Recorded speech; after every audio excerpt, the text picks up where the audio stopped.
Cordial invitación al Centro de Formación y Capacitación CEFOCAP y sobre todo muy agradecido también a cada uno de los participantes. Cuando hablamos de la Corte Interamericana de Derechos Humanos, se suscitan una serie de interrogantes. Además, se suscitan una serie de críticas. Es más, recientemente ha habido toda una discusión relacionada a la pertinencia o impertinencia y, entre comillas, injerencia de la Corte Interamericana en asuntos nacionales. Y esto es normal. Esto no es algo que debería sorprendernos. ¿Por qué? Porque generalmente las decisiones que se adoptan a nivel supranacional son decisiones que en muchos casos pueden romper ciertos paradigmas estructurales, no solamente en el contexto ideológico, sino también paradigmas en un contexto jurídico. El punto medular es que los sistemas de protección de derechos humanos son necesarios. Y son necesarios no solo porque implican esa posibilidad directa de conectarnos con espacios de mayor realización y protección de derechos, sino porque de una manera soberana nos hemos sometido a esas cortes supranacionales o a esas jurisdicciones supranacionales. Nadie ha obligado al Estado peruano a que se someta a esa jurisdicción. Lo ha hecho de manera soberana. Y por lo tanto, como bien sabemos, quienes abrazamos en gran medida el bloque de constitucionalidad, sabemos también que los tratados en materia de derechos humanos y además las sentencias emitidas por cortes supranacionales en materia de derechos humanos, conforme al artículo 7º del Código, del título preliminar del Código Procesal Constitucional, pues es una manera, no solamente una manera, sino es una regla de aplicación de justicia. Entonces creo que es importante que partamos de ese punto, ¿no? ¿Por qué? Porque muchas de las decisiones que vamos a comentar han generado a muchos países una serie de dicotomías y en diversas ocasiones también han querido patear el tablero, a pesar de que se trata de asuntos de familia, ¿no? Uno de los casos más sonados fue el caso Furlan y familiares versus Argentina, por ejemplo, ¿no? Tal vez es uno de los casos más vibrantes en materia de familia que ha podido abordar la Corte Interamericana de Derechos Humanos, debido a una serie de exigencias que se hacen con respecto al Estado. Y cuando lo comentemos, creo que al menos nos va a hacer pensar mucho, ¿no? Pero bueno, yo había preparado unas diapositivas que espero puedan permitirnos trabajar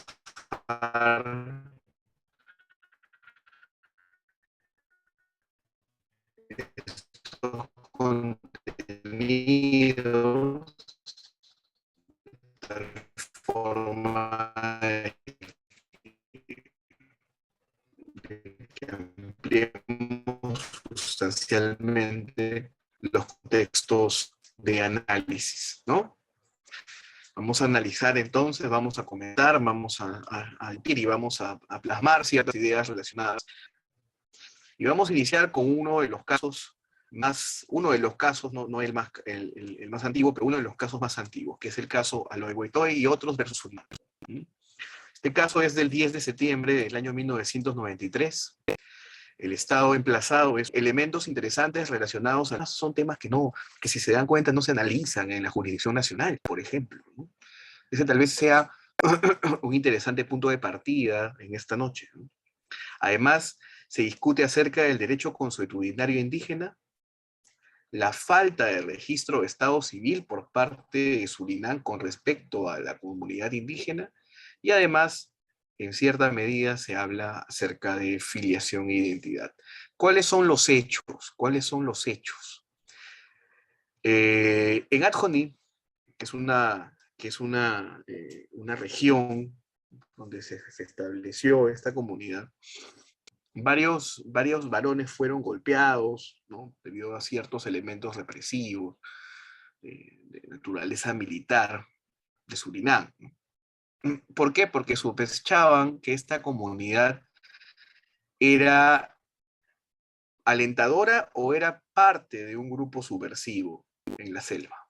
O sea, hubo una creencia por parte del Estado, infundada por supuesto, y que consideraba a esta comunidad más bien como un grupo subversivo. ¿Y qué sucede en ese caso? ¿Mm? Que 7 personas, entre ellas un menor de 15 años de edad, fueron arrastradas con los ojos vendados y generó como consecuencia directa, ¿no? Generó como consecuencia directa una situación bastante especial. ¿Y cuál fue? Pues resulta que trataron, ¿no? Trataron de escapar, pero dispararon contra este menor. Y poco tiempo después, las otras 6 personas fueron asesinadas, ¿no? Algo que es muy común, ¿no? Hemos sufrido, creo, en nuestro país una serie de situaciones, y en varios países de la región, medidas represivas ante la imposibilidad directa de las fuerzas del orden de restablecer precisamente el orden, y en creencias que se han basado pues en aspectos a veces discriminatorios. Nosotros hemos también experimentado varios casos así, ¿no? ¿Cuál es el examen que realiza la Corte Interamericana de Derechos Humanos?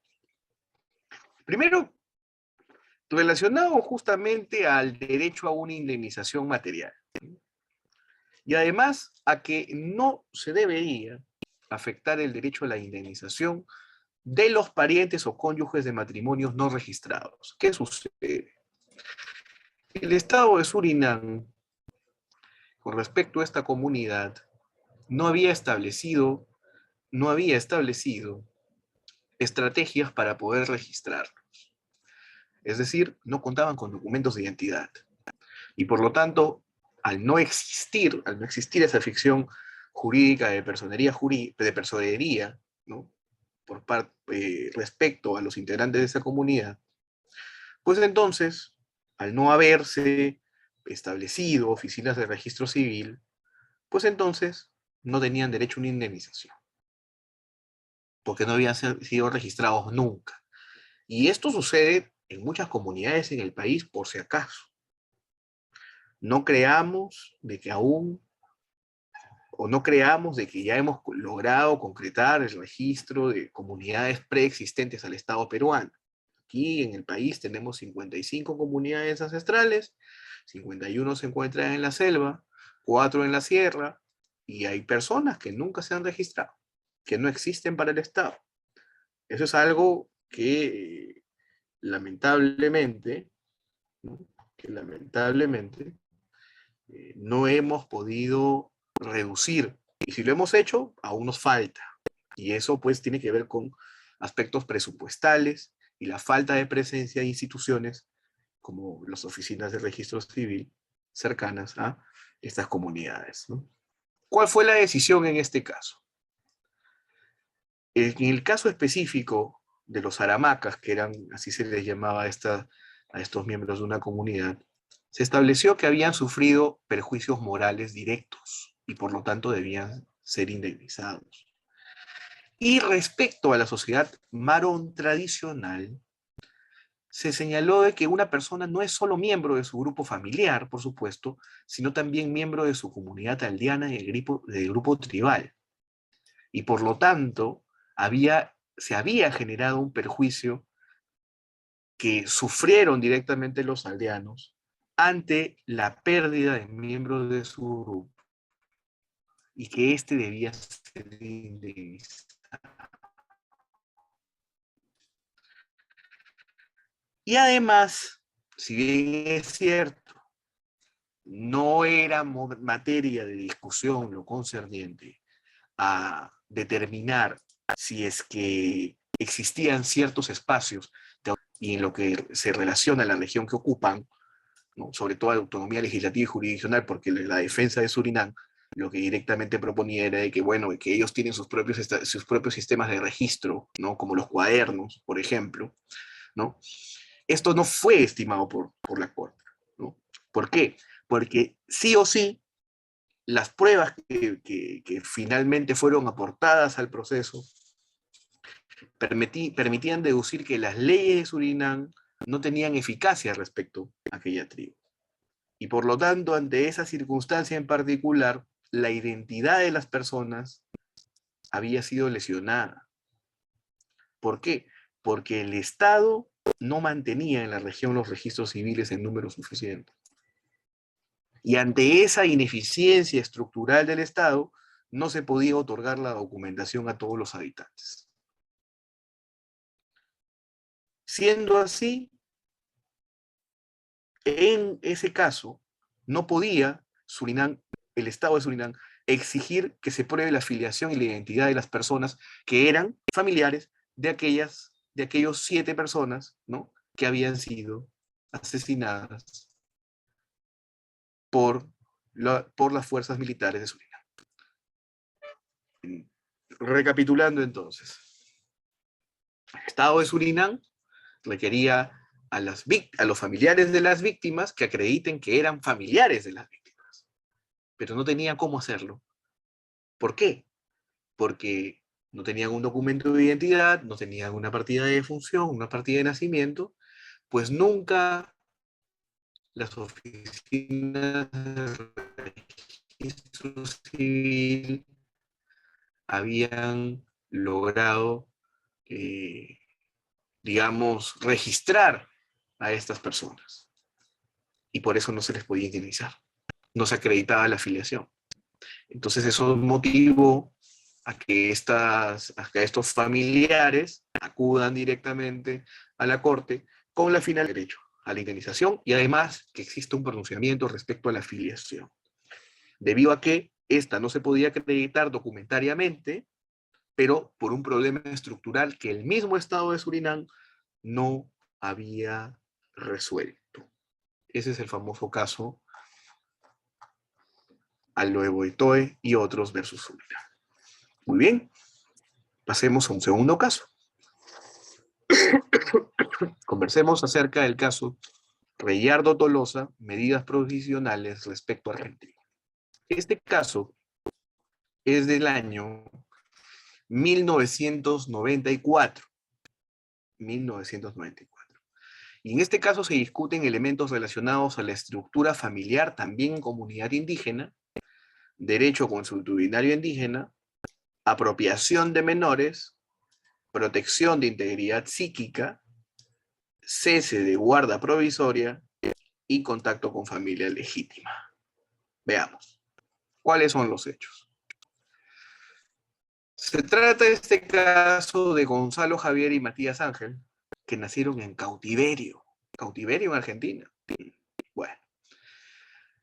Y fueron apropiados y luego inscritos como hijos de Samuel Miara, ex subcomisario de la Policía Federal Argentina, y de su esposa Beatriz Alicia Castillo. Ambos hijos de un matrimonio desaparecido. Ustedes saben de que durante el gobierno de Vilela, ¿no?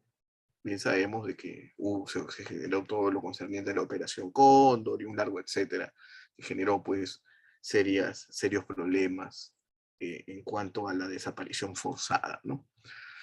Decíamos entonces que ambos hijos de un matrimonio desaparecido que estaban integrados por Juan Enrique Reyardo y María Rosa Ana Tolosa.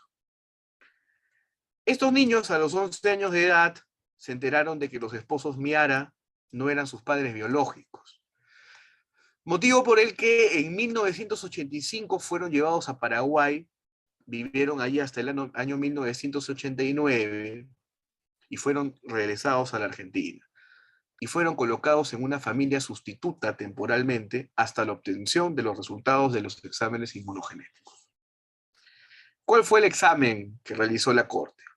Bueno, se requirió al gobierno de la República Argentina a que adopte sin dilación cuantas medidas sean necesarias para proteger la integridad psíquica de los menores y evitarles daños irreparables.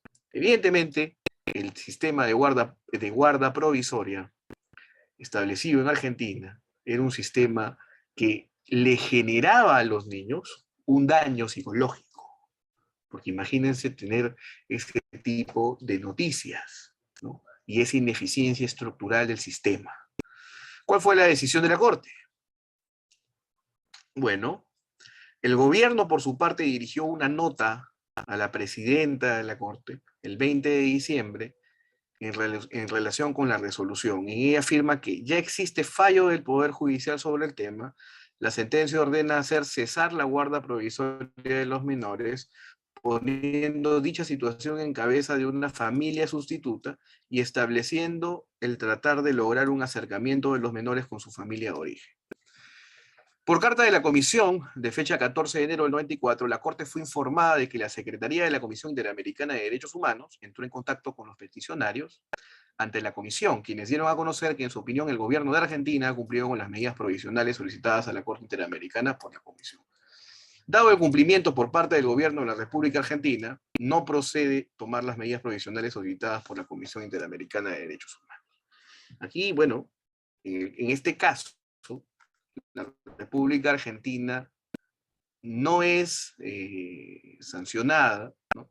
Pero permite, ante la presión mediática del caso a nivel internacional, que se pueda eliminar esta guarda provisoria y se instrumentalicen las herramientas que tenía la República Argentina para que pueda directamente conocerse los exámenes inmunogenéticos que coadyuven al conocimiento de estos niños respecto a sus padres originarios. Y establecer, y también tendría un tipo de conexión con el derecho a la verdad, por supuesto, ¿no? Este es el famoso caso, entonces, Reyardo Tolosa, medidas provisionales respecto a Argentina. Como podemos darnos cuenta, hablamos en este caso de la protección de la integridad psíquica y cómo el Estado tiene una obligación para la protección de la integridad psíquica de los menores. Si nosotros tratásemos de alinear estos márgenes a nuestra realidad, pues nos daríamos cuenta que muchos de los procedimientos en los cuales se someten a los menores en las discusiones familiares generan como consecuencia daños psicológicos. Y estoy seguro que en las anteriores sesiones que ustedes han podido recibir en lo que respecta a estos cursos, se han dado cuenta que muchas de las conductas adoptadas incluso por los mismos padres lesionan en reiteradas ocasiones la psiquis del menor. Si eso lo hacen personas naturales, los aspectos estructurales del Estado también lo hacen. Veamos brevemente otro caso. La opinión consultiva, 17-2022, respecto a la condición jurídica y derechos humanos del niño. Es una opinión consultiva. Eso es del 28 de agosto del 2002. Aquí se discute sobre el interés superior del niño, el desarrollo del niño, cuidados especiales, medidas especiales de protección, la obligación estatal, comunitaria y familiar, y la no separación entre niño pequeño y madre. ¿Cuáles son los hechos? Bueno, la Comisión Interamericana de Derechos Humanos somete a la Corte Interamericana de Derechos Humanos una solicitud de opinión consultiva sobre la interpretación de los artículos 8 y 25. ¿Mm? El antecedente refería que la vigencia de los derechos y garantías reconocidos por los artículos 8 y 25 de la Convención Americana no es plena respecto a los niños como sujetos y actores en jurisdicción penal, civil y administrativa. ¿Por qué? Porque se asumía que la obligación de protección por el Estado para suplir la falta de plenitud de juicio de los menores puede hacer pasar a segundo plano dichas garantías. ¿Eso qué implicaba? Que los derechos de los menores de edad a las garantías judiciales y a la protección judicial pueden ser menoscabados o restringidos, y por ende también otros derechos reconocidos, cuya vigencia depende de la efectividad de las garantías judiciales, como los derechos a la integridad personal, a la libertad personal, a la protección de la honra y la dignidad y a la protección de la familia. ¿Cuál fue la decisión adoptada por la Corte ante la opinión consultiva? El bien superior del niño. ¿Mm? El bien superior del niño. Este principio regulador de la normativa de los derechos del niño se funda en la dignidad misma del ser humano, sobre todo en las características propias de los niños y en la necesidad de propiciar el desarrollo de estos, con pleno aprovechamiento de sus potencialidades, así como en la naturaleza y alcances de la Convención sobre los Derechos del Niño. La adopción de medidas especiales para la protección del niño corresponde tanto al Estado como a la familia, la comunidad y la sociedad a la que aquel pertenece. Incluso el artículo 16 del Protocolo de San Salvador manifiesta que todo niño, sea cual fuere su filiación, tiene derecho a las medidas de protección que su condición de menor requiere por parte de su familia y la sociedad del Estado. Esta decisión, adoptada por la Corte, es una de las bases principales de todo lo que se conoce hoy en día como, y que hemos recogido también en lo que respecta a las medidas de protección en materia familiar. Esta es una de las decisiones que influye notablemente en la actual ley. ¿Por qué? Porque se recogen conceptos importantísimos relacionados a la necesidad directa de protección, que esta no puede ser meramente enunciativa y que esta directamente tiene que generar un espacio de protección e intervención de diversos actores. ¿Y qué más señala? El niño tiene derecho a vivir con su familia llamada a satisfacer sus necesidades materiales, afectivas y psicológicas. El derecho de toda persona a recibir protección contra injerencias arbitrarias o ilegales en su familia forma parte implícitamente del derecho a la protección de la familia y del niño, y además está expresamente reconocido por los artículos 12, inciso 1 de la Declaración Universal de los Derechos Humanos. No son algunas apreciaciones respecto a esta opinión consultiva remitida por la Comisión hacia la Corte, ¿no? Relacionados pues al interés superior del niño y a la obligación estatal, comunitaria y familiar de establecer medidas especiales de protección ante cualquier asunto que pudiese generar afectación a sus libertades, que no son otra cosa que la proyección de su dignidad y además que forman parte de esa consideración jurídica especial que tienen los niños en diversas cartas políticas. Veamos otro caso. Niñas Jean y Bosico versus República Dominicana. Este caso es del 8 de septiembre del 2005, un caso versus la República Dominicana, en el que se discuten elementos como la discriminación, el interés superior del niño, miren otra vez, medidas especiales de protección otra vez, apatridia, vulnerabilidad, derecho al nombre e integridad personal. ¿Cuáles son los hechos? En el año 1996 nace la niña Jean y Bosico nace en el 85, en la República Dominicana. Ambas niñas tienen ascendencia haitiana. Ustedes saben cuál ha sido el sufrimiento del pueblo haitiano. Ha sido prácticamente, o es un perfecto laboratorio de experimentación, ¿no? Tristemente las cosas como son. Su padre y su abuelo materno eran haitianos. En razón de su ascendencia haitiana, forman parte de un grupo social vulnerable en la República Dominicana. Los haitianos y dominicanos de ascendencia haitiana, en su mayoría, recurren al procedimiento de declaración tardía de nacimiento para declarar a sus hijos nacidos en la República Dominicana. Ahora bien, el Estado ha efectuado deportaciones independientemente del estatus migratorio de esas personas en el país. El Estado, a través de sus autoridades del registro civil, negó a las niñas Jean y Bosico la emisión de sus actas de nacimiento, a pesar de que ellas nacieron en el territorio del Estado y de que la Constitución de la República establece el principio de ius soli para determinar quiénes son ciudadanos dominicanos. A pesar de que la misma Constitución lo señalaba, se les niega la nacionalidad dominicana. ¿Cuál fue la decisión? Pues veamos. La Corte considera que al haber aplicado a las niñas para obtener la nacionalidad otros requisitos distintos que nosotros conocemos como barreras burocráticas y legales a los exigidos para los menores de 13 años de edad, pues el Estado actuó de forma arbitraria, sin criterios razonables u objetivos, y de forma contraria al interés superior del niño, lo que constituyó un tratamiento discriminatorio en perjuicio de las niñas Dilcia Jean y Violeta Bosico. En consideración del deber del Estado de otorgar la nacionalidad a quienes nacieron en su territorio, la República Dominicana debió adoptar todas las medidas positivas necesarias para garantizar que las niñas de ascendencia haitiana pudieran acudir al procedimiento de inscripción tardía en condiciones de igualdad y no discriminación, pero no lo hizo. Y además amplía el margen de protección, señalando de que los estados deben garantizar que la persona sea registrada con el nombre elegido por ella o por sus padres, según sea el momento de registro, sin ningún tipo de restricción al derecho ni interferencia en la decisión de escoger el nombre.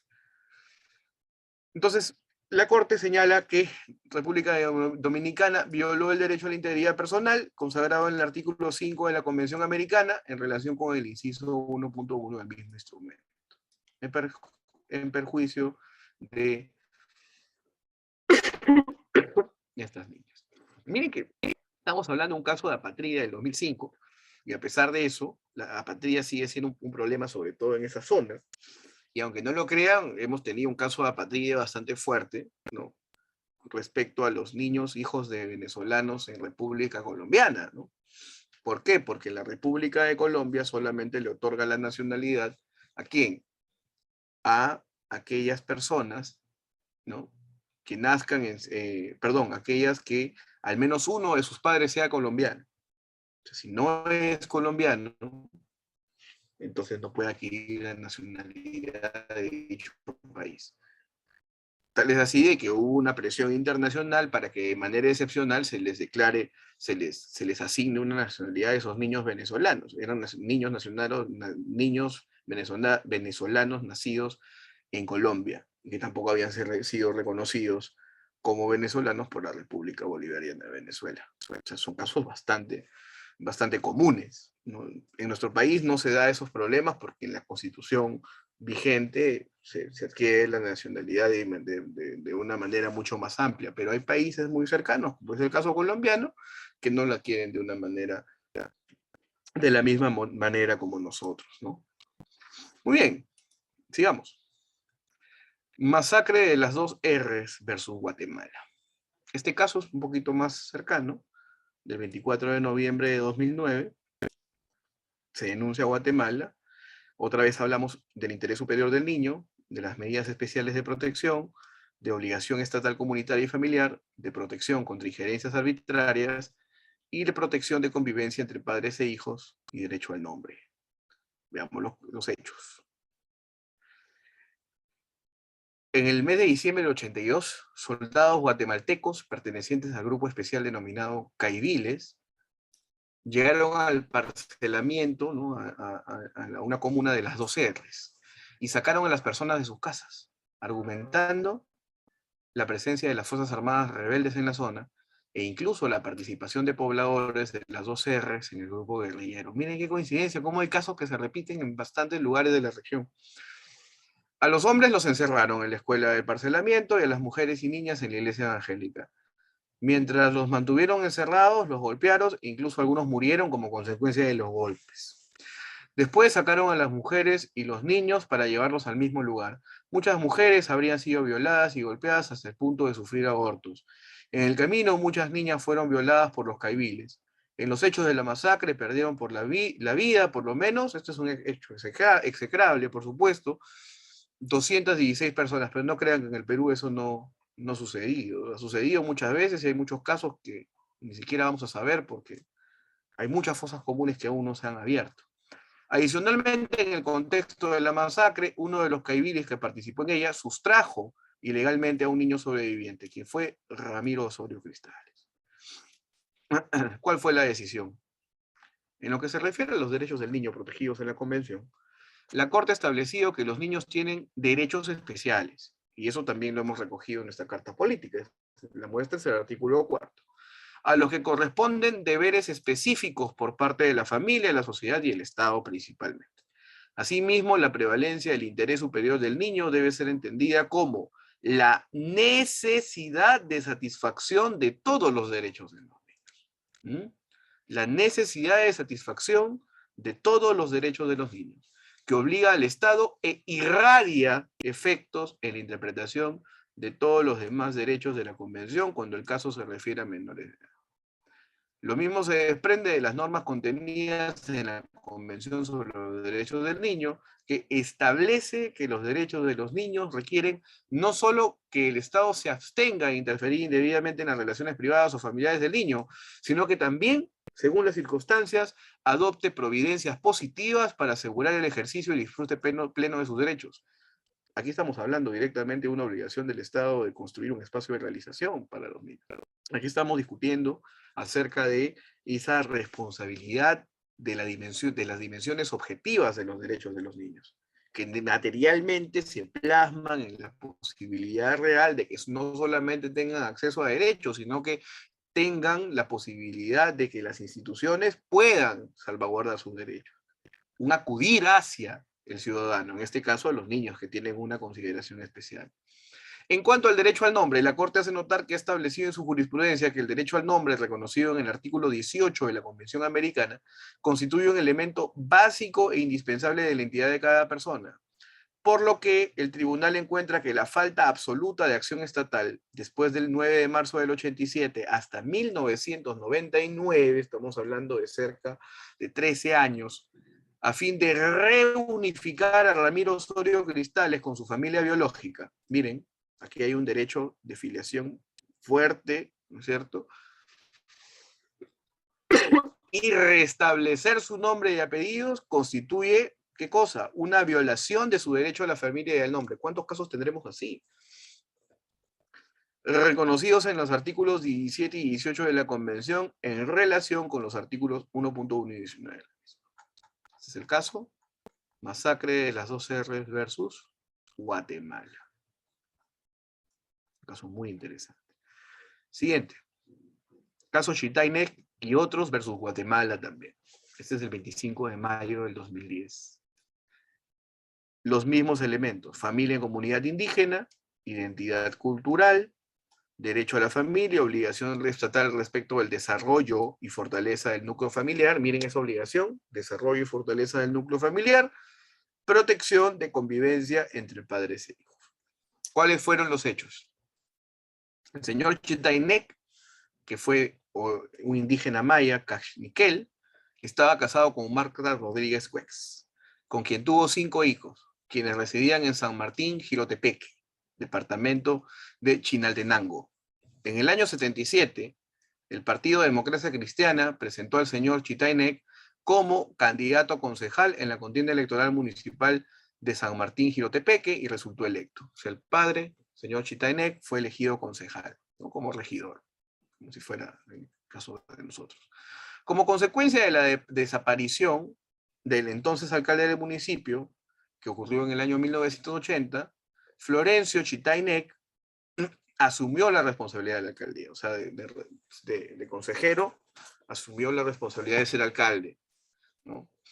En San Martín, Jilotepeque, en el departamento de Chinaltenango. El 1 de abril del 81, este señor salió de su vivienda y desde entonces se encuentra desaparecido. Sus familiares no han podido regresar de forma permanente a San Martín, Jilotepeque debido al temor fundado que siguen teniendo ante la posibilidad de sufrir represalias como consecuencia, ¿verdad? Como consecuencia de lo sucedido a su padre y personas allegadas a la familia, así como por la falta de investigación de los hechos relacionados con la desaparición forzada del señor Chitainek. ¿Cuál ha sido la decisión? El tribunal estima que el desplazamiento forzado, porque la familia tuvo que irse, afectó de forma particularmente grave a los miembros de la familia Chitainek Rodríguez por su condición de indígenas mayas, tal como lo reconoció la perito Rosalina Tuyoc, una perito antropóloga. La conexión energética con la tierra tiene una importancia fundamental en la cosmovisión maya, y no solamente en la cultura maya. Nosotros tenemos, vuelvo a repetir, 55 comunidades ancestrales preexistentes al Estado peruano, que su cosmovisión es muy ligada a un marco espiritual y panteísta. Y es más, bien sabemos que cierto presidente extinto ahora hizo algunas declaraciones denigratorias, desestimatorias respecto a estas comunidades ancestrales, ¿no? Por lo que el abandono de la comunidad no solo ha sido material, no solamente dejaron sus pertenencias, al huir, sino que también significó una gran pérdida cultural y además espiritual. Dada la importancia del derecho a la protección a la familia, la Corte ha establecido que el Estado se encuentra obligado a favorecer el desarrollo y la fortaleza del núcleo familiar, y que la separación de niños de su familia constituye, bajo ciertas condiciones, una violación de su derecho a la familia. Además, señaló que la desaparición del padre o de la madre no solo significó un cambio de roles en el sentido de que el padre sobreviviente tuvo que asumir ese rol de ser mamá y de ser papá a la vez, sino que sobre todo impidió que los padres transmitieran, ¿qué cosa? Sus conocimientos de forma oral, conforme a las tradiciones de la familia maya, es decir, va mucho más allá.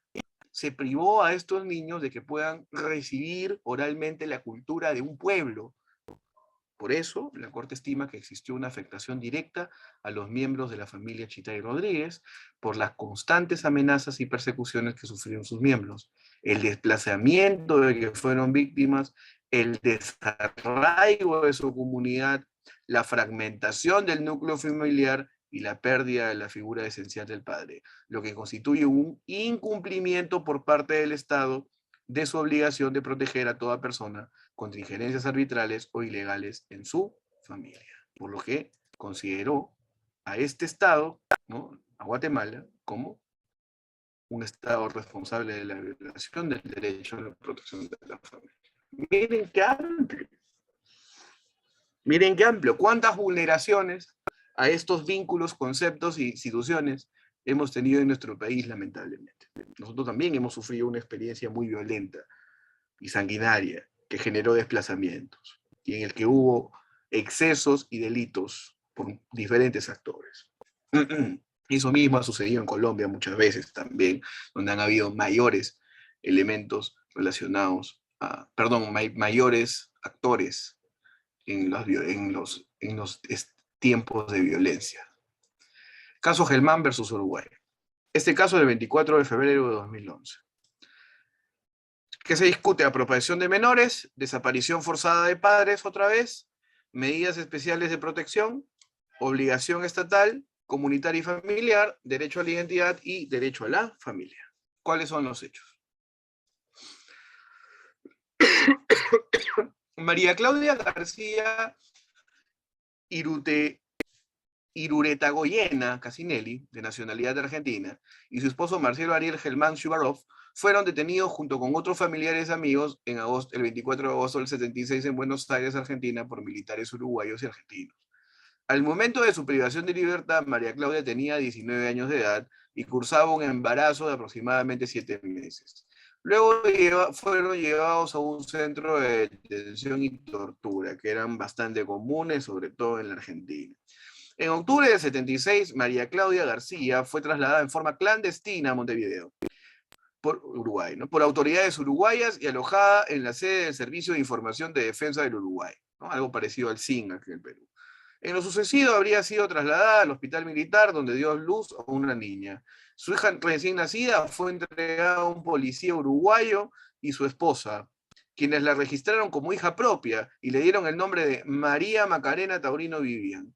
Desde entonces, María Claudia García Iruretagoyena se encuentra desaparecida. Decisión.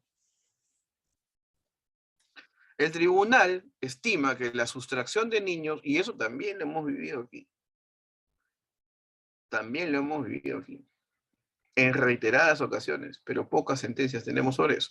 El tribunal estima que la sustracción de niños y o niñas efectuadas por agentes estatales para ser entregados ilegítimamente en crianza a otra familia, modificando su identidad y sin informar a su familia biológica sobre su paradero, tal como ocurrió en el presente caso, constituye un hecho complejo que implica una sucesión de acciones ilegales y violaciones de derechos para encubrirlo e impedir el restablecimiento del vínculo entre los menores de edad sustraídos de familiares.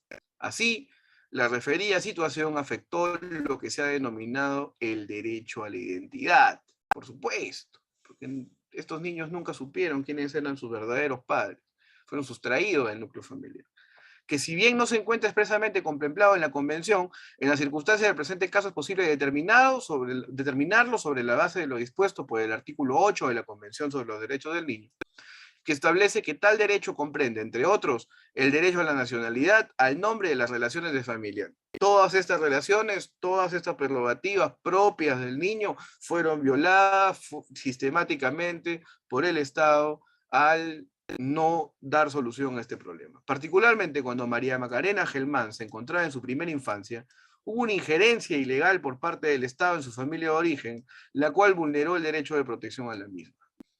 Por lo tanto, la situación de un menor de edad cuya identidad familiar ha sido alterada ilegalmente y causada por la desaparición forzada de uno de sus padres, como es el caso relativo a María Macarena Gelmán, solo cesa cuando la verdad sobre su identidad es revelada por cualquier medio. Solo cesa cuando la verdad sobre su identidad es revelada por cualquier medio. Derecho a la identidad familiar, a conocer cuáles son tus orígenes. Y se garantizan a la víctima las posibilidades no solamente jurídicas positivas, ¿no?, sino también fácticas de recuperar su verdadera identidad. Y en su caso, su vínculo familiar, porque el vínculo familiar no solamente es con los padres, es con el entorno de los padres también sanguíneo y afinidad. Así el Estado no garantizó su derecho a la personalidad jurídica en violación del artículo 3º de la Convención. Sigamos con otro caso. Caso Contreras y otros versus El Salvador. Este caso es de 31 de agosto de 2011. Desaparición de padre, apropiación de menores otra vez, derecho a la dignidad, separación entre padres e hijos, vulnerabilidad de conflicto armado otra vez, derecho a la personalidad jurídica otra vez, derecho a la identidad. ¿Cuáles son los hechos? Entre los años 1980 y 1991, tuvo lugar en la República de El Salvador un conflicto armado en el que se produjo un patrón sistemático de desapariciones forzadas de niños y niñas en diferentes zonas del país, que implicó en muchos casos su apropiación y posterior inscripción con otro nombre o bajo datos falsos. Terrible. Acá en el Perú no ha sucedido, pero no está lo suficientemente documentado. Lo antedicho respondió a una estrategia contrainsurgente desarrollada por el Estado. Estas estrategias de baja intensidad, como le dicen, que obedecía al concepto de destruir grupos poblacionales asociados con la guerrilla, dentro de lo cual cobró utilidad la sustracción de niñas y niños a fin de separarlos de quienes consideraban enemigos y formarlos bajo la ideología sustentada por el Estado en ese entonces. En ese contexto, desaparecieron los entonces niñas y niños Gregoria Arminia, Serapio Cristian y Juli Inés, todos de apellido Contreras, Ana Julia y Carmelina Mejía Ramírez y José Rubén Rivera Rivera, quienes fueron vistos por última vez en manos de miembros de diferentes cuerpos militares, logrando encontrarse únicamente el paradero de Gregoria Arminia, el 13 de diciembre de 2006. Ese día, después de tantos años, después de casi, ¿cuántos? 26 años, se reencontró Gregoria Herminia Contreras con sus padres, que aún continúa registrada bajo otro nombre. Después de 26 años, se encuentran con sus padres verdaderos. Imagínense ese sufrimiento. Imagínense un cuarto de siglo con esa afectación. ¿Qué decidió la Corte? La Corte entiende que la sustracción y separación de padres o familiares en las condiciones descritas, así como el hecho de haber quedado bajo el control de efectivos militares en el transcurso de una operación militar, produjo una afectación a la integridad, no solamente física, no solamente psíquica y no solamente moral de los niños y niñas. Le generó sentimientos de pérdida, de abandono, de intenso temor, de incertidumbre, de angustia, de dolor, un dolor que duró 25 años y sigue durando, los cuales pudieron variar e intensificarse y se intensificaron dependiendo de la edad y las circunstancias particulares. En este contexto, es importante determinar cuáles medidas de protección especiales y diferenciadas debía el Estado adoptar de conformidad con sus obligaciones bajo el artículo 19 de la Convención. en atención particular de la persona titular de derechos y del interés superior del niño. En cuanto al derecho al nombre, la Corte ha establecido que constituye un elemento básico e indispensable de la identidad de cada persona. En este sentido, el tribunal ha señalado que los estados deben garantizar que la persona sea registrada con el nombre elegido por ella o por sus padres, según sea el momento del registro, sin ningún tipo de restricción al derecho ni interferencia en la decisión de escoger el nombre. Por lo tanto, el tribunal considera que para sustraer a una menor de edad de su entorno familiar y cultural, retenerla ilegalmente, someterla a actos de violencia y violación sexual, inscribirla con otro nombre como propio, cambiar sus datos de identificación por otros falsos y criarla en un entorno diferente en lo cultural, social, religioso, lingüístico, según las circunstancias, así como mantenerla en la ignorancia sobre estos datos, es una violación agravada de la prohibición de injerencias en la vida privada y familiar de una persona. Más aún, cuando el Estado no ha adoptado con posterioridad ninguna medida dirigida a fin de reunificarla con su familia biológica y devolverle su nombre e identidad. Miren qué importante esta decisión y cuántas obligaciones tiene el Estado para con la familia.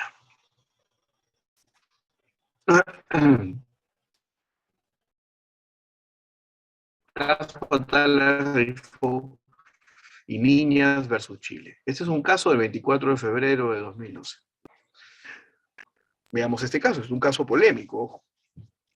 Se discuten asuntos relacionados al interés superior del niño, medidas especiales de protección, orientación sexual de padre o madre, custodia, discriminación social, rol tradicional de maternidad, concepto amplio de familia, es una de las decisiones bastante, como digo, polémicas y sobre todo reformadoras de ciertos conceptos, y la protección contra injerencias arbitrarias. ¿Cuáles son los hechos?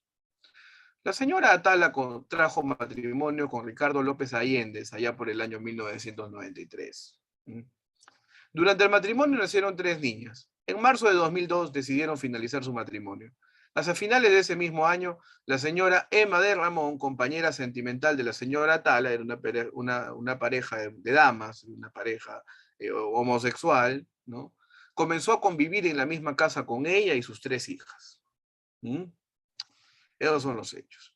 En enero de 2003, el padre de las 3 niñas interpuso una demanda de tuición o de tutela ante el juzgado de menores de Villarrica, al considerar que el desarrollo físico y emocional de las niñas estaría en serio peligro bajo el cuidado de su madre, dada su nueva opción de vida sexual.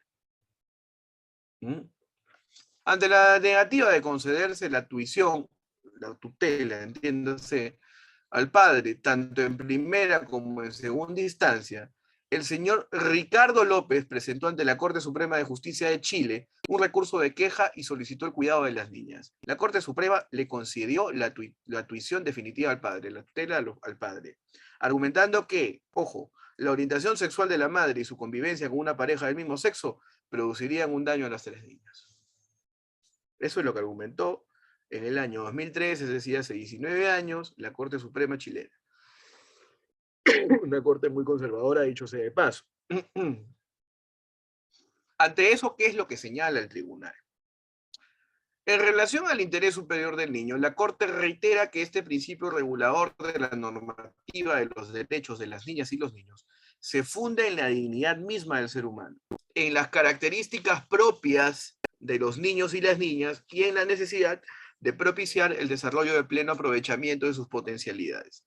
En efecto, la referencia al mismo sin probar, en concreto, los riesgos o daños que podrían conllevar la orientación sexual de la madre para las niñas, no había nada concreto, no puede servir de medida idónea para la restricción de un derecho protegido como el de poder ejercer todos los derechos humanos sin discriminación alguna para la orientación sexual de la persona.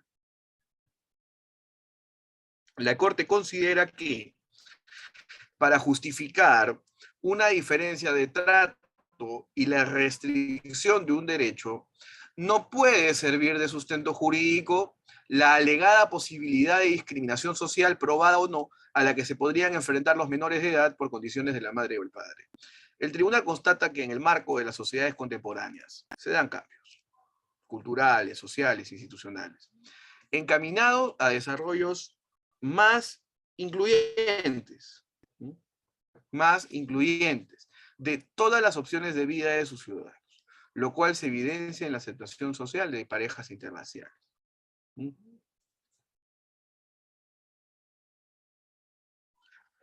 La Corte reitera que el artículo 11, inciso 2 de la Convención Americana está estrechamente relacionado con el derecho a que se proteja a la familia y a vivir en ella, reconocido en el artículo 17 de la Convención, según el cual el Estado está obligado no solo a disponer y ejecutar directamente medidas de protección de los niños, sino también a favorecer de la manera más amplia el desarrollo y la fortaleza del núcleo familiar.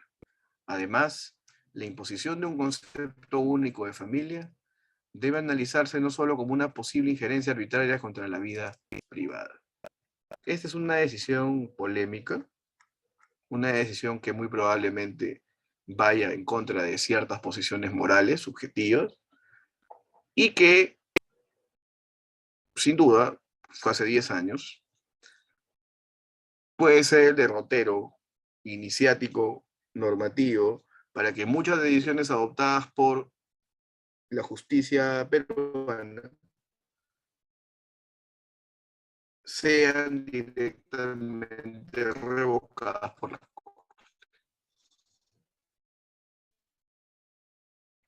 debido a las consideraciones plasmadas en el caso Altara Rifo. Muy bien, ojo con ese caso entonces. Caso Fornerón e hijas versus Argentina. 27 de abril, derecho a la unión familiar, excepcionalidad y temporalidad de la separación, interés superior del niño. Hechos, examen. El 16 de junio del 2000 nació la hija de Diana Elizabeth Enríquez y del señor Fornerón. Al día siguiente, la señora Enríquez entregó a su hija en guardia provisoria, que es una figura en Argentina, con fines de adopción al matrimonio. Sin embargo, el señor Fornerón no había tenido conocimiento del embarazo, sino hasta avanzado el mismo. Y una vez enterado de él, preguntó varias veces a la señora Enríquez si él era el padre, lo cual fue negado por la madre en toda ocasión. Eso es un caso bastante común en varios países de la región, ¿no? Tras el nacimiento de la niña y ante las dudas sobre el paradero y sobre su paternidad, el señor Fornerón acudió ante la Defensoría de Pobres y Menores, manifestando que deseaba, si correspondía, hacerse cargo de la niña. Por su parte, la señora Enríquez manifestó ante la Defensoría que el señor Fornerón no era el padre de la niña. Un mes después del nacimiento, el señor Fornerón reconoció legalmente a su hija. ¿Cuál fue la decisión? La adopción de medidas especiales para la protección del niño corresponde tanto al Estado como a la familia, la comunidad y la sociedad a la que aquel pertenece. Asimismo, ha indicado que el disfrute mutuo de la convivencia entre padres e hijos constituye un elemento fundamental en la vida de familia. En este sentido, el niño debe permanecer en su núcleo familiar, salvo que existan razones determinantes en función del interés superior de aquel, para optar por separarlo de su familia. En todo caso, la separación debe ser excepcional y preferentemente temporal. La Corte ha señalado que la determinación del interés superior del niño en casos de cuidado y custodia de menores de edad se debe hacer a partir de la evaluación de los comportamientos parentales específicos y su impacto negativo en el bienestar y desarrollo del niño según sea el caso.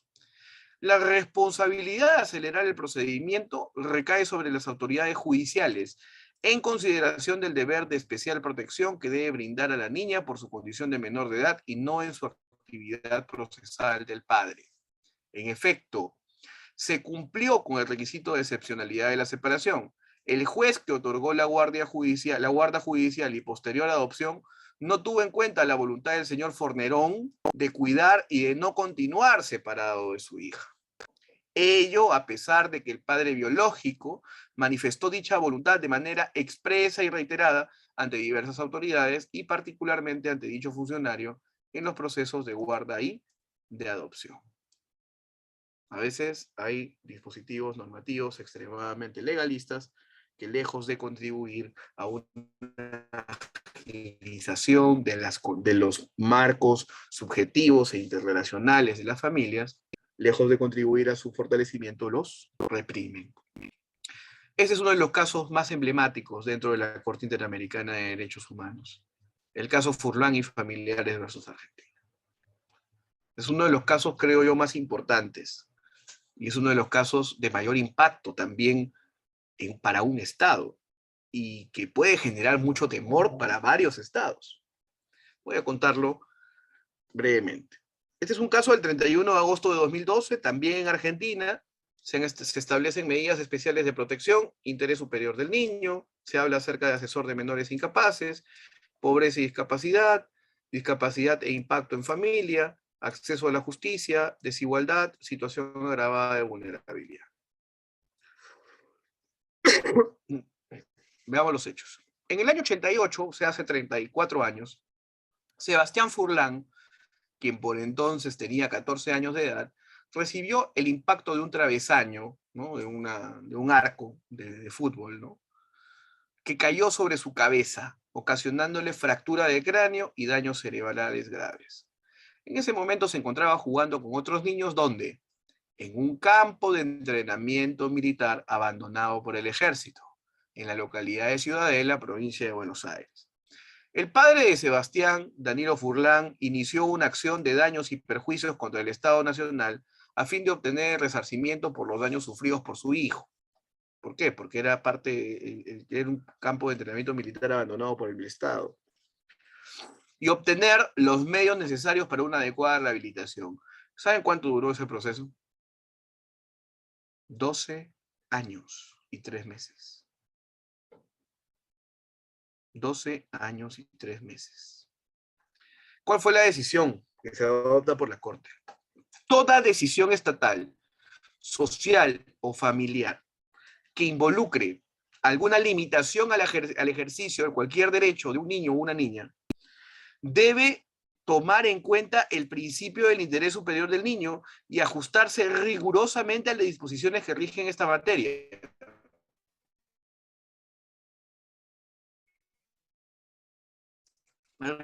Respecto del interés superior regulador de la normativa de los derechos del niño se funda en la dignidad misma del ser humano, en las características propias de las niñas y los niños y en la necesidad de propiciar el desarrollo de estos con pleno aprovechamiento de sus potencialidades.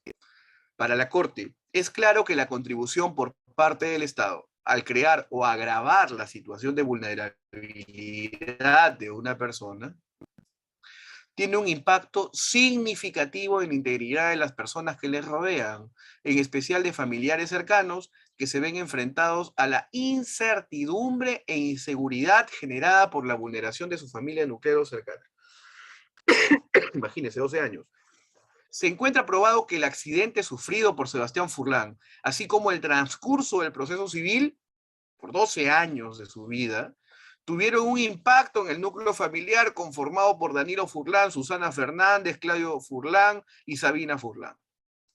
Concluyó que era necesaria la debida intervención del asesor de menores e incapaces o una aplicación diferenciada de la ley que reguló las condiciones de ejecución de la sentencia como medidas que permitieran remediar de algún modo las situaciones de desventaja en las que se encontraba Sebastián Furlan. En consecuencia, la Corte declara que el Estado incumplió su obligación de garantizar sin discriminación el derecho de acceso a la justicia, el derecho a la integridad personal en los términos de los artículos, etcétera, etcétera. ¿Qué sucede en este caso?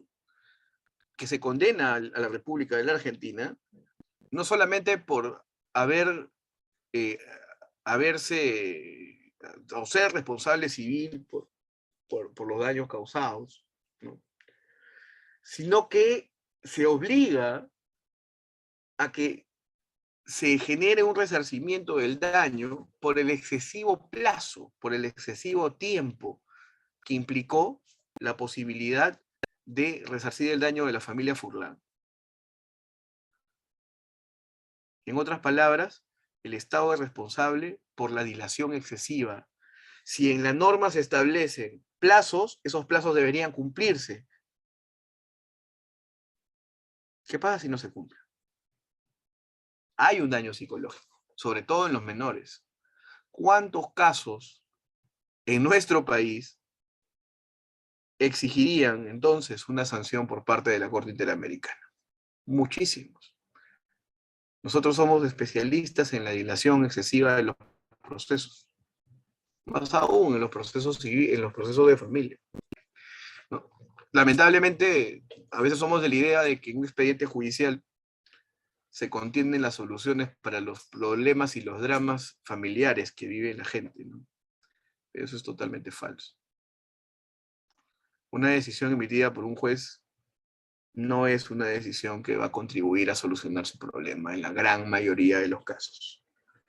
Porque el expediente son papeles, son documentos que no muestran en efecto cuáles son las reales necesidades de esa familia y cuáles son los aspectos vulneratorios de los menores y un largo etcétera. Y por lo tanto, el derecho de familia o el derecho procesal de familia tiene que ampliarse sustancialmente a elementos que permitan realizar un análisis antropológico, un análisis sociológico, un análisis psicológico, y que se reconfigure todo el contexto del proceso y con mayor flexibilización. Y además que operen una serie de actores e instituciones tutelares que coadyuven a la realización de los derechos en familia. Pero bueno, el caso Furlan versus Argentina es un caso que tal vez en cualquier momento vamos a tener y que se va a sancionar el Estado por ser un Estado dilatorio de procesos. Creo que el Perú es uno de los procesos más dilatorios somos un Estado que dilata los procesos en exceso, por una excesiva burocratización y por un ineficiente colapso, obviamente por el colapso del Poder Judicial, ¿no? Eso creo que no es una responsabilidad directa de jueces y especialistas legales y funcionarios jurisdiccionales, por supuesto que no. Es una responsabilidad del Estado y es una responsabilidad política también, de no dar mayor presupuesto para mejorar el sistema. Tristemente, la realidad, ¿no? Sigamos. Caso Artavia Murillo y otros, fertilización in vitro versus Costa Rica, hace 10 años. 28 de noviembre de 2012, Costa Rica. Derecho a la vida privada. Derecho a la autonomía reproductiva. Derecho a fundar una familia. Obligación estatal respecto al desarrollo y fortaleza del núcleo familiar, salud genésica. ¿Cuáles son los hechos? El 3 de febrero del decreto ejecutivo 24029, Salud, el COL autoriza la práctica de la fecundación in vitro para parejas conyugales que no podían tener hijos, obviamente de manera natural, o por causas biológicos, y regulaba su ejecución. La fecundación in vitro fue practicada en Costa Rica entre el 95 y 2000 por una entidad privada. En dicho lapso nacieron 15 costarricenses fecundados de esta forma. El 15 de marzo de 2000, la técnica fue declarada inconstitucional por la Sala Constitucional de Costa Rica, anulando dicho decreto ejecutivo. Esta sentencia implicó que se prohibiera la práctica y generó que algunas de las peticionarias debieran interrumpir el tratamiento médico y que otras se vieran obligadas a viajar a otros países para poder acceder a la fecundación in vitro. ¿Cuál ha sido la decisión? Se requiere la protección estatal de los individuos frente a las acciones arbitrarias de las instituciones estatales que afectan la vida privada y familiar. Ahí vamos a hablar un poquito acerca de la Ley General de Salud actualmente. Prohíbe toda injerencia arbitraria o abusiva en la vida privada de las personas, enunciando diversos ámbitos de la misma como la vida privada de sus familias. En otras palabras, constituye el derecho de toda persona de organizar con arreglo a la ley su vida individual y social conforme a sus propias opciones y convicciones. La libertad definida así es un derecho humano básico propio de los atributos de la persona. El ámbito de protección del derecho a la vida privada ha sido interpretado en términos amplios por los tribunales internacionales. Ojo con esto. Al señalar que este va más allá del derecho a la privacidad. El concepto de vida privada engloba aspectos de la identidad física y social, incluyendo el derecho a la autonomía personal, desarrollo personal y el derecho a establecer y desarrollar relaciones con otros seres humanos y con el mundo exterior. La decisión de tener hijos biológicos a través del acceso a técnicas de reproducción asistida forma parte del ámbito de los derechos a la integridad personal, libertad personal y a la vida privada y familiar. Además, La forma como se construye dicha decisión es parte de la autonomía y de la identidad de una persona, tanto en su dimensión individual como de pareja. Esta injerencia se hace más evidente si se cuenta que la fecundación in vitro es, en la mayoría de los casos, la técnica a la que recurren las personas o parejas después de haber intentado otros tratamientos para enfrentar la infertilidad.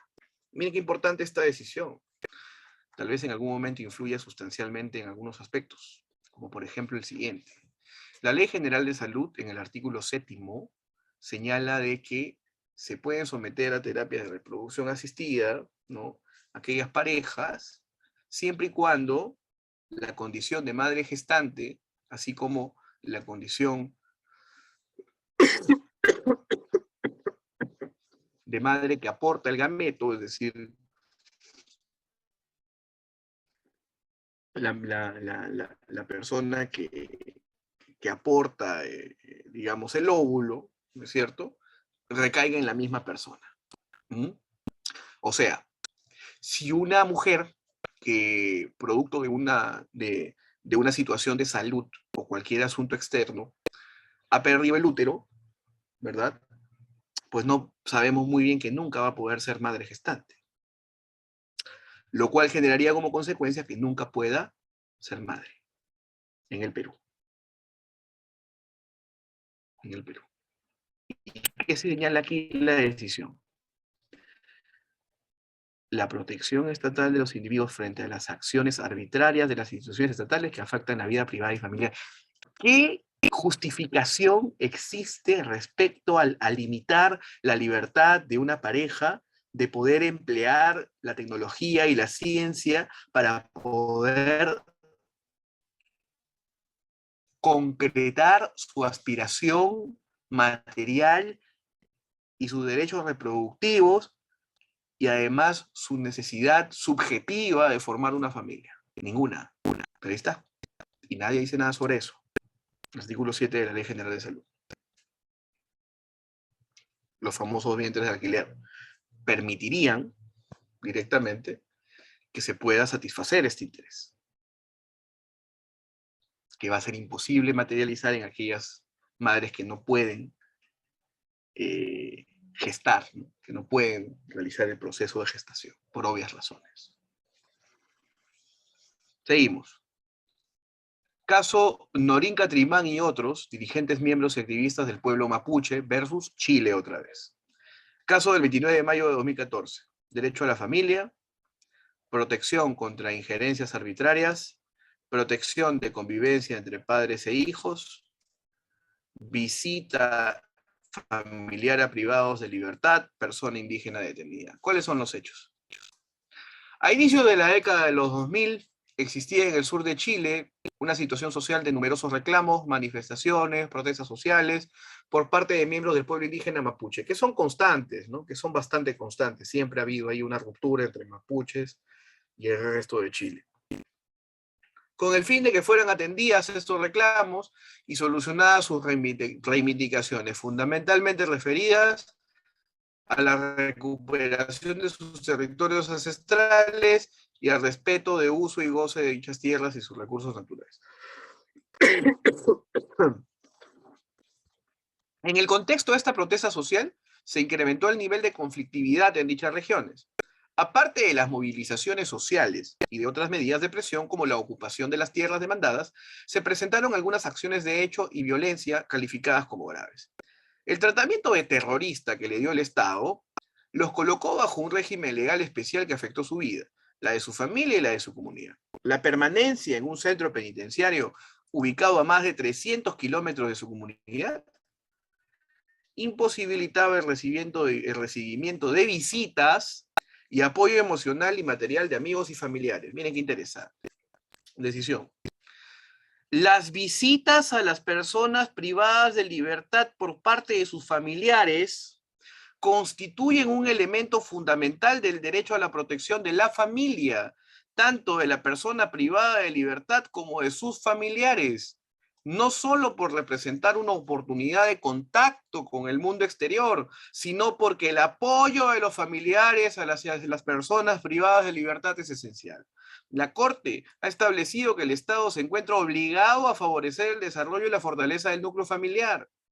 Las visitas a las personas privadas de libertad por parte de sus familiares constituye un elemento fundamental del derecho a la protección de la familia, tanto de la persona privada de libertad como de sus familiares, no solo por representar una oportunidad de contacto con el mundo exterior, sino por el apoyo de los familiares hacia las personas privadas de libertad durante la ejecución de su condena. En consecuencia, queda claro que al recluir al señor Ancalaf Yaupé en un centro penitenciario muy alejado del domicilio de su familia y al denegarle en forma arbitraria las reiteradas solicitudes de que se le trasladara a un centro penitenciario más cercano, para lo cual se contaba con la conformidad de la Gendarmería, el Estado violó el derecho a la protección de la familia. Yo pregunto, el Tribunal Constitucional, respecto a los traslados de internos, ha señalado, como bien saben, en su jurisprudencia, que no afecta la integridad física. ¿Mm? Pero, bajo esta consideración del caso Norín Catrimán y otros, se afecta a otros derechos. ¿Cuáles? Pues ya los hemos desarrollado. El derecho de que las personas privadas de su libertad puedan recibir las visitas de sus familiares. Imaginemos pues que una persona es trasladada a Chayapalca. Complicado, ¿no? Que la familia tenga que ir hasta allá para poder visitarlo. Salvo que no tenga familia, ¿no? Es un caso aparte. Usted dirá, pero no, y la excesiva peligrosidad. Bueno, pues eso es una responsabilidad del Estado. ¿O es que vamos a deshumanizar mucho más a las personas? Lo que digo puede resultar ser polémico, pero estamos hablando de derechos humanos, ¿no? Si no, bueno, pues empecemos a matar y legitimemos pues las matanzas, ¿no? Sigamos. Opinión consultiva 2114 versus Chile. Argentina, Brasil, Paraguay, Uruguay. Ejercicio progresivo de derechos. Medidas de protección especial. Vulnerabilidad. Interés superior del niño. Niño migrante no acompañado. Tutor. Derecho a vivir en familia. A ver, veamos. En el año 2011, hace 11 años, Argentina, Brasil, Paraguay y Uruguay presentaron ante la Corte Interamericana de Derechos Humanos una solicitud de opinión consultiva a fin de que este tribunal determine cuáles son los estándares, principios y obligaciones concretas que los estados deben cumplimentar en materia de derechos humanos respecto de niñas y niños, asociados a su condición migratoria o la de sus padres.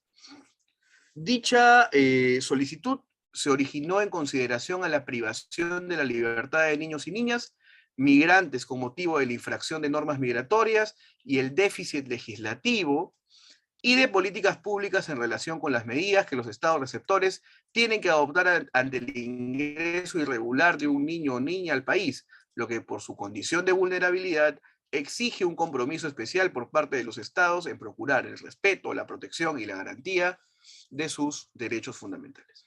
Decisión. El tribunal entiende que la debida protección de los derechos de las niñas y niños, en su calidad de sujetos de derechos, debe tomar en consideración sus características propias y la necesidad de propiciar su desarrollo, ofreciéndoles las condiciones necesarias para que vivan y desarrollen sus aptitudes con pleno aprovechamiento de sus potencialidades. Sobre el particular, es procedente por de pronto resaltar que dichas normas son de las pocas que se contemplan sobre la base o en consideración de la condición particular o peculiar del beneficiario. ¿Qué va a señalar? El derecho de la niña o del niño a la protección de la familia, y en particular al disfrute de la vida de familia, manteniendo la unidad familiar en la mayor medida posible, siempre prevalecería, excepto en aquellos casos en los cuales la separación de la niña o del niño de uno o ambos progenitores sería necesaria en función de su interés superior.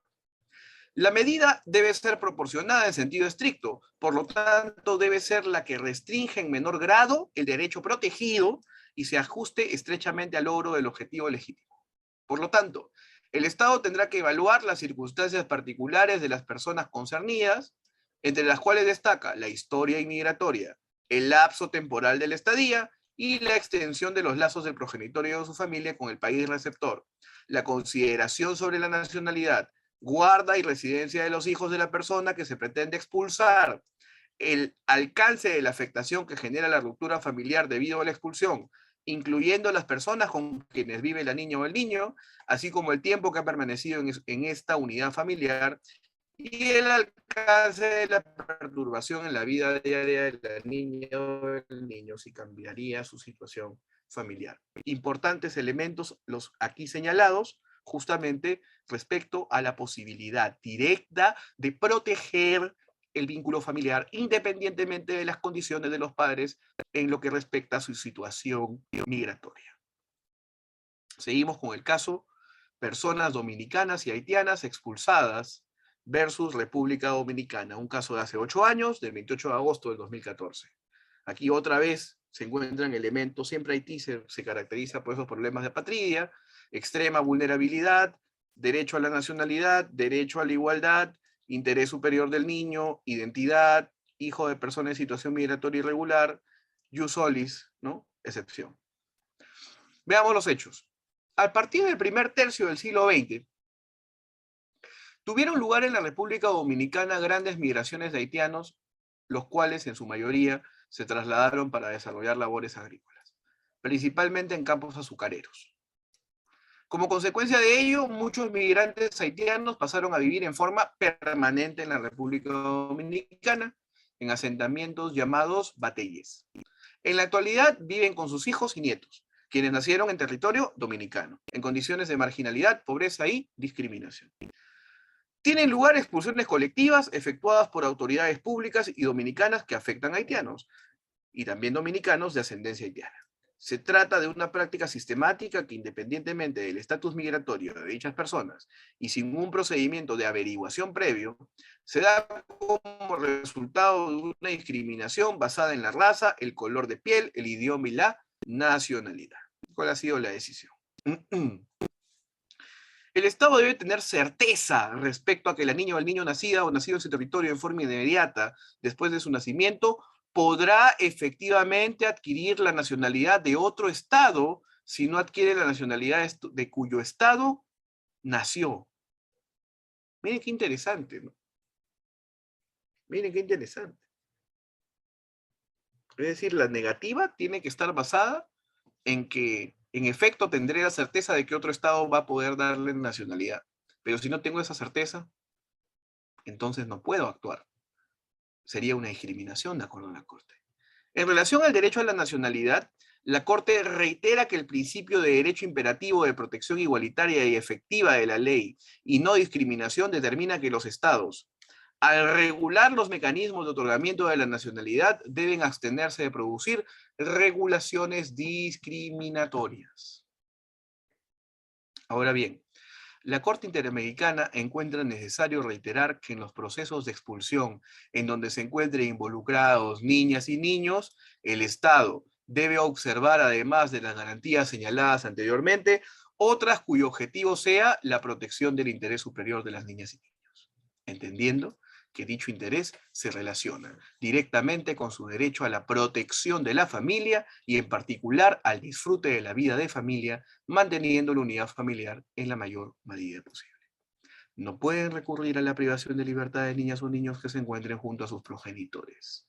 El derecho a la vida familiar de la niña o del niño no supera per se la facultad soberana de los Estados partes de implementar sus propias políticas migratorias en consonancia con los derechos humanos. Al respecto, cabe señalar que la propia Convención sobre los Derechos del Niño también contempla la posibilidad de separación familiar a raíz de la deportación de uno o ambos progenitores. Cuando un Estado adopta una decisión que involucra alguna limitación al ejercicio de cualquier derecho de una niña o niño, debe tomar en cuenta su interés superior y ajustarse rigurosamente a las disposiciones que rigen esta materia. Muy bien. Entonces aquí nos damos cuenta que las consideraciones de la Corte son pro protección de los derechos de los niños en lo que respecta a elementos migratorios. Y aquí uno de los pocos casos contra Estados Unidos. Jessica Lenahan González y otros versus Estados Unidos. Con este caso vamos a culminar.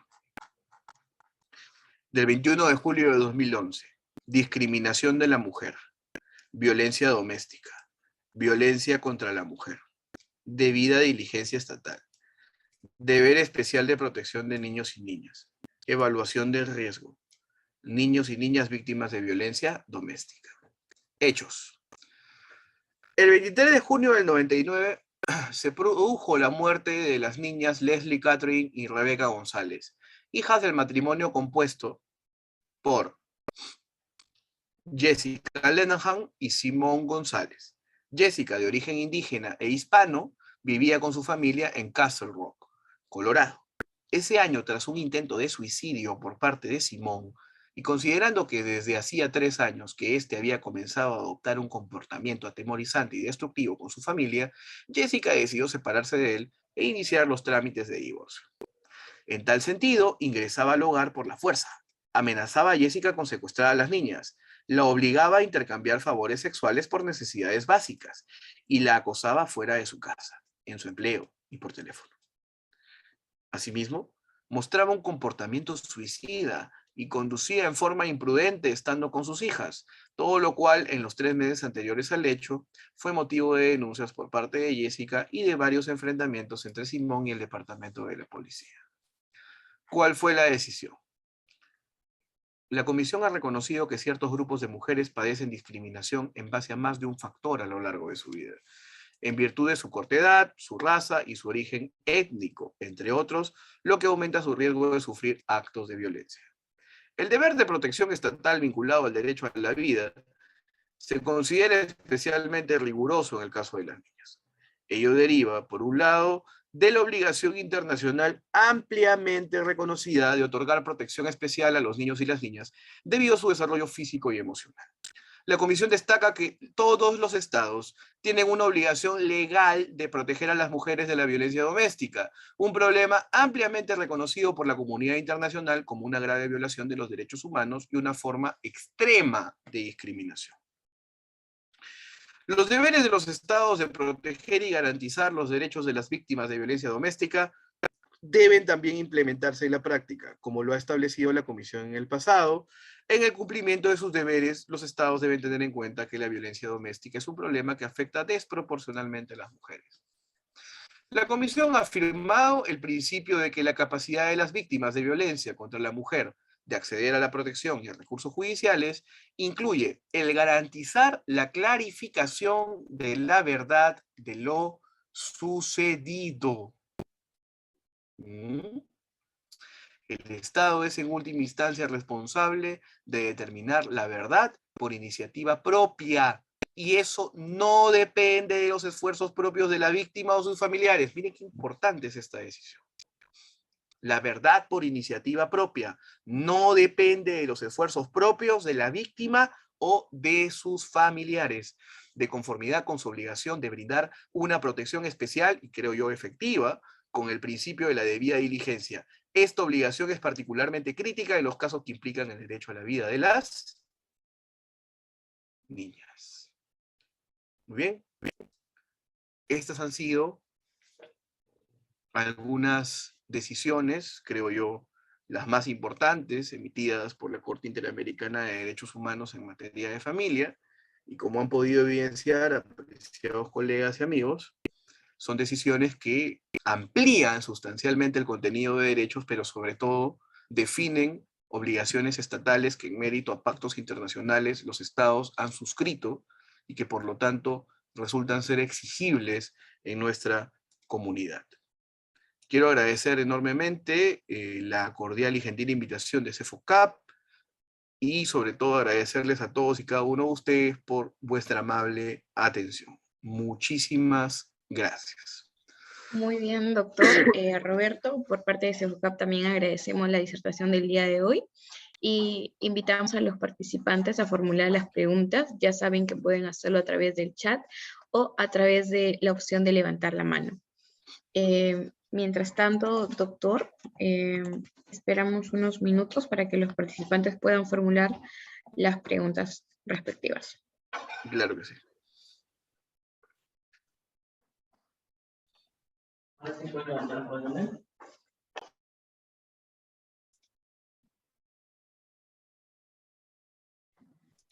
Bien, doctor, al parecer el tema ha quedado muy claro, también ha sido un tema muy jurisprudencial.